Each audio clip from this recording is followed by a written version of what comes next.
Si vous vous lancez en tant que freelance, c'est parce que vous avez envie de gérer votre emploi du temps. Voici quelques pistes pour vous y aider. Avant tout, trouvez votre rythme. La formule magique qui marche pour tout le monde et à tous les coups n'existe pas. Quand on a appris à se connaître, l'organisation à proprement parler peut réellement commencer.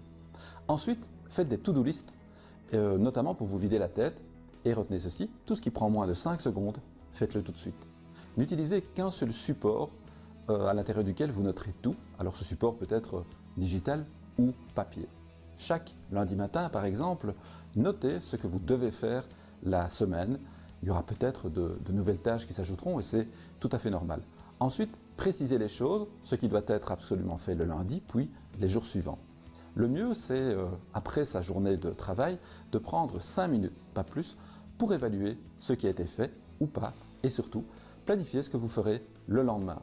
Si vous avez des choses qui peuvent être déléguées à vos proches notamment, faites-le. Notamment, ça va vous faire gagner beaucoup de temps. Plus on pratique cette méthode, plus on apprend à estimer le temps nécessaire pour nos différentes tâches avec justesse. Faites preuve d'une grande discipline personnelle. Et enfin, ne perdez pas de temps. Lorsqu'on a plusieurs projets en cours, on peut rapidement se trouver submergé par la charge de travail, les retours clients dans tous les sens.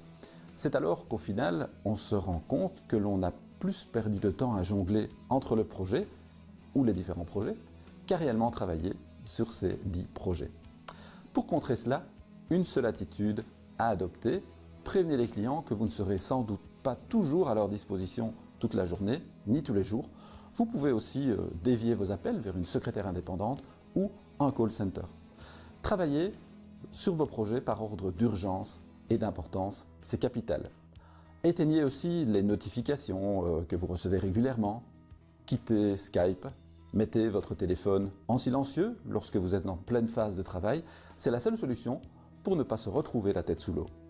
En revanche, à des moments plus calmes ou lors d'une semaine plus calme, utilisez votre temps pour faire différentes choses, rédiger, envoyer des factures en retard, relancer les clients ou des prospects, mettre à jour votre site internet, votre blog, vous former, prolonger votre veille concurrentielle et j'en passe. Autant de choses qu'il ne faut surtout pas remettre à plus tard car le temps que l'on a sur le moment ne se représentera peut-être pas de sitôt. Il existe par ailleurs beaucoup d'outils pour aider les freelances à ne pas perdre de temps, notamment à cause de leur compta. On peut en parler si vous le souhaitez.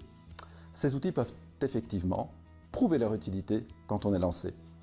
Ils ne vous dispensent pas d'une certaine fermeté vis-à-vis de vous-même et de votre gestion du temps qui sont indispensables pour devenir un freelance organisé et efficace et surtout pour le rester.